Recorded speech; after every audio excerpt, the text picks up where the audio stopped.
Salut à tous, c'est Captain Bub, je suis très content de vous retrouver pour une toute nouvelle vidéo sur mon manga de cœur Dragon Ball. Et à l'image d'une vidéo que je vous avais faite au tout début de ma chaîne YouTube à propos d'un combat que je trouvais beaucoup trop sous-coté, cette fois je vais vous parler d'un arc de Dragon Ball que je trouve beaucoup trop sous-coté en comparaison de sa qualité pourtant. Sans plus attendre, DJ, tu peux balancer l'intro.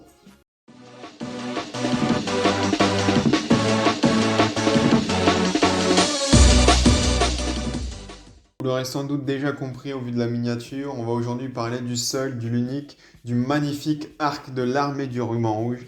Un arc que je trouve beaucoup trop sous-coté, il n'y a qu'à regarder les groupes Dragon Ball à chaque fois où il y a des débats. Quel est le meilleur arc? Namek, Cell, Saiyan, Buu. De temps en temps, si on a de la chance, on nous parle de l'arc Piccolo, mais l'arc du ruban rouge, jamais on en parle, alors que c'est un arc qui est pourtant incroyable et qui marque vraiment une tournure dans Dragon Ball.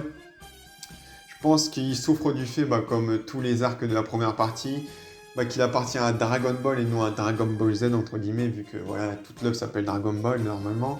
Et que voilà, on est encore à des échelles beaucoup plus faibles. Là, ça balance pas des Kamehameha qui balancent des planètes, il n'y a pas des transformations multicolores, il n'y a pas de dinguerie. C'est voilà, Goku que petit, c'est beaucoup d'arts martiaux simples, quelques petits Kikoa.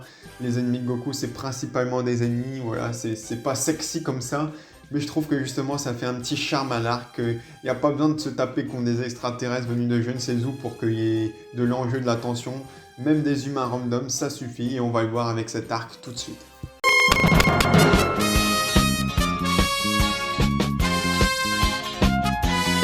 Le speech de cet arc, il est très simple. On est juste après la finale du tournoi. Et Goku souhaite récupérer la boule à 4 étoiles de son grand-père qu'il a perdu depuis le tout premier arc, après le vœu de Oolong qui s'est dispersé. Et du coup, il va repartir à l'aventure, mais cette fois-ci tout seul. Alors au premier abord, on pourrait se dire qu'on va repartir sur une traditionnelle chasse au Dragon Ball, un peu bateau comme dans le premier arc, justement, et que ça va être un petit peu chiant, redondant. Mais pas du tout, puisque rapidement, on va nous introduire justement l'armée du ruban rouge, qui donne son nom à cet arc. Une sorte voilà, d'armée paramilitaire qui fait un peu penser aux nazis, on va pas se mentir, et qui recherche les Dragon Ball pour régner sur le monde. Alors c'est un peu comme Pilaf, sauf que Pilaf c'était des méchants voilà, gaguesques, ils faisaient peur à personne, ils étaient plus marrants qu'autre chose. Alors que là voilà c'est vraiment des méchants, on peut le dire, les premiers vrais méchants de Dragon Ball, c'est vraiment des méchants qu'on prend au sérieux, même s'il y a quand même beaucoup d'humour dans cet arc, on est encore au début de Dragon Ball. Mais voilà, ce sont les premiers vrais antagonistes de l'histoire si je puis dire. De plus, dans la seconde partie de cet arc, Toriyama va avoir l'intelligence de placer un nouvel élément qui va donner un second souffle à l'arc pour un petit peu s'échapper de cette simple recherche de Dragon Ball, puisque vous n'êtes pas censé ne pas savoir que au milieu de l'arc, Goku va justement retrouver enfin cette boule de son grand-père, et on pourrait se dire, voilà, l'arc est terminé, mais finalement non, vu qu'il y a un nouveau ressort scénaristique avec la mort de Bola, le père Nappa, par la main de Tao Pai Pai, et du coup, ça va forcer Goku à réellement vaincre l'armée du ruban rouge, puisque jusque-là, voilà, c'était plus Goku qui recherchait sa boule, et l'armée du ruban rouge qui venait lui casser les couilles, vu qu'il recherchait les boules de cristal également. Mais Goku, de base, il s'en battait les couilles, l'armée du ruban rouge. Il les tapait juste parce qu'ils étaient sur son chemin, mais sinon, il s'en foutait. Là, ça va vraiment lui donner un objectif de, voilà, c'est des connards, il faut s'en débarrasser. Et en plus, outre sa boule, maintenant, il lui faut toutes les boules, pardon, je confonds avec toutes ces boules. Du coup, il faut réunir toutes les Dragon Ball pour justement ressusciter Bola. Et ça va justement permettre de rallonger l'arc et de lui donner une autre dimension sans pour autant que ça paraisse artificiel. Car ça aurait paru bizarre que juste Goku récupère sa quatrième boule et se dise je vais continuer à les chercher, puis je vais dégommer l'armée du ruban rouge parce qu'ils me font un peu chier. Alors c'est un peu le cas, mais il fallait un petit élément en plus et c'est justement la mort de Bola qui va être cet élément en plus.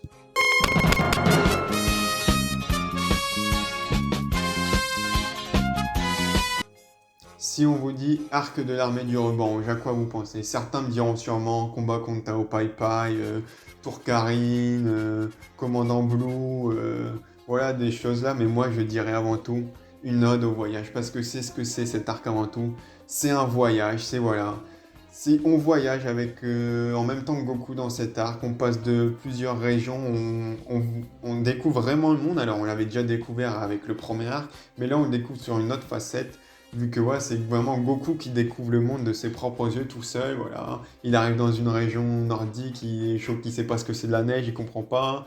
Et voilà, on passe de différents environnements au fur et à mesure de l'arc. On a voilà, des plaines classiques, des petites régions montagneuses, des régions nordiques, comme je vous ai dit. On a aussi des cadres plutôt tropicaux. On a voilà, tout le délire avec la grotte souterraine et en mode Indiana Jones un petit peu. On a le village pingouin, on a la terre sacrée de Karine. Bref, on va un petit peu à droite à gauche et c'est voilà, on a l'impression qu'on bouge, c'est vivant.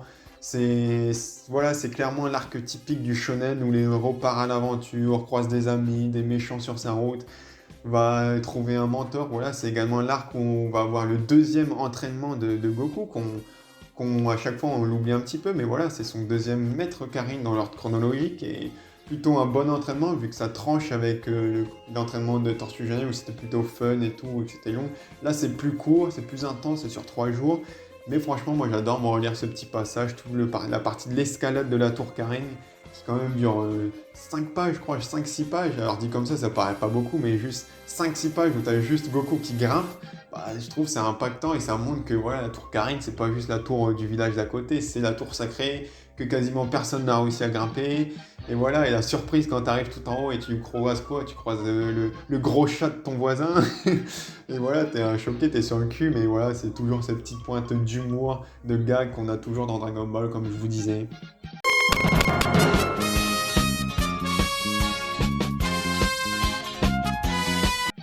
C'est ça qui est cool quand le méchant d'un arc c'est toute une faction, tout un groupe, c'est qu'on a une multitude d'antagonistes et donc on a forcément à boire et à manger.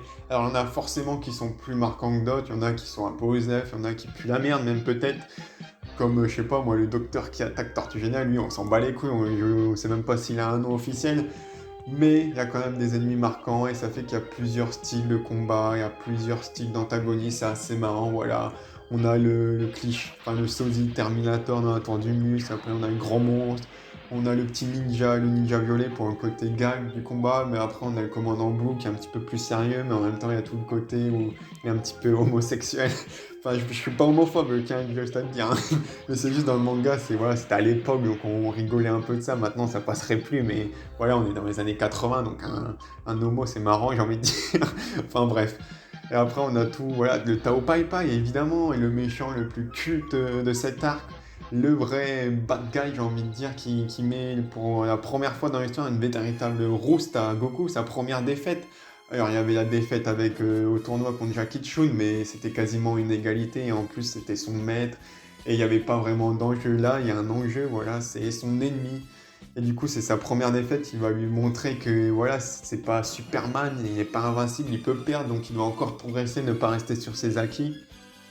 Et même le méchant final de cet arc, du coup, qui est Black, l'assistant de Red, je ne parle pas de Pokémon.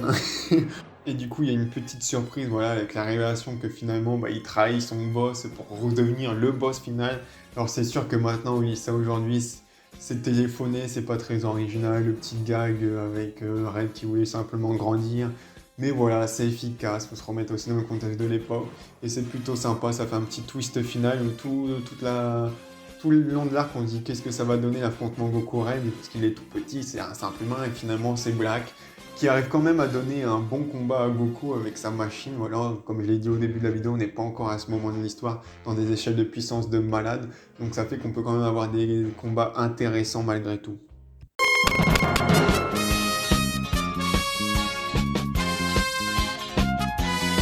Et enfin, je vais vous parler de ce que je préfère dans cet arc, la fin. Et non, c'est pas parce que cet arc pue la merde que j'étais content que ça se termine, mais c'est vraiment parce que je kiffe cette fin.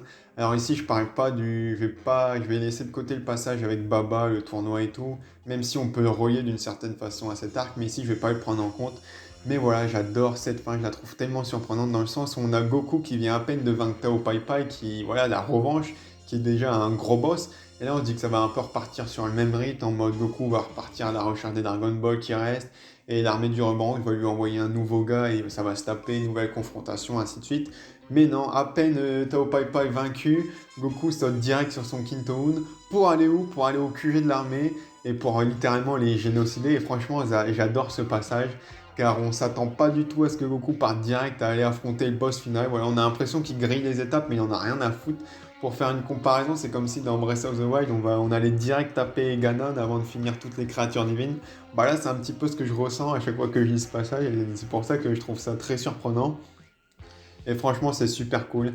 Alors certes, c'est que des humains contre qui Goku va se taper quand il va prendre d'assaut le QG. Mais il y a quelque chose de jouissif à voir Goku tout petit, voilà, comme il est, tous les défoncer les uns après les autres. Non pas que j'aime les génocides, mais franchement, le passage est super stylé. On ressent vraiment que Goku, là, c'est Superman pour le coup, cette fois, après avoir battu Tao Pai Pai, c'est Superman. Et littéralement, lui tout seul, bah, il prend d'assaut le QG. Et voilà, c'est très marrant dans le sens où on a ses amis qui apprennent qui partent à l'assaut du QG et qui sont tous en train de se chier dessus en mode oh putain, est-ce qu'il faut aller l'aider sinon il va se faire défoncer, mais on se chie un peu dessus d'y aller, mais vas-y, on y va quand même. Et voilà, à la fin, on a du coup le petit plot twist, comme je vous ai dit, avec Red qui se fait trahir par son sous-fif, son bras droit. Du coup, on a notre petit ami Black qui va mettre un petit headshot à Red et on va passer au combat final, Black contre Goku. Combat qui est plutôt sympa, voilà, toujours avec des petites touches d'humour. Par exemple, quand il y a Goku qui lui renvoie son missile dans la gueule et qui se fait mal au genou, c'est assez marrant. Finalement, Goku va l'emporter quand même assez facilement, on va pas se mentir. Mais le fait qu'on a eu l'enchaînement prise d'assaut du QG plus le petit combat final, ça fait que la fin est quand même appréciable et on se dit pas juste ah ça finit comme ça sur un vieux petit combat de merde. Voilà, c'est sûr que ça vaut pas un Freezer Goku ou un Cell Gohan, mais je trouve que c'est voilà, le tome 8 pour moi, le défi de son petit nom édition Glénat. C'est une masterclass pour moi, on va pas se mentir, c'est un des meilleurs tomes, déjà je le trouve trop stylé, tout petit rouge comme ça là. Et voilà, j'adore me relire ce passage parce qu'il faut se dire que dans un tome, on a la mort de Bola, on a le premier round contre Tao Pai Pai, la montée de la tour Karine, l'entraînement, le combat retour avec Tao Pai Pai, l'assaut du QG, le combat contre Black et l'anéantissement de l'armée du rebond rouge. En un seul tome, on a tout ça, c'est une dinguerie ce tome. Et franchement, le mec qui me dit qu'il s'ennuie en lisant ce tome, je ne comprends pas, j'ai envie de dire. Ça, c'est le genre de mec qui s'amuse en lisant le tome 33, si vous voyez ce que je veux dire.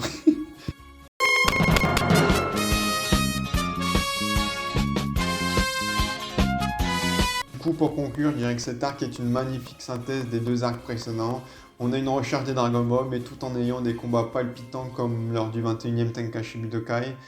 Plus le fait qu'on a vraiment un enjeu et de vrais méchants là cette fois-ci. Donc voilà, la recette elle est complète, elle est parfaite.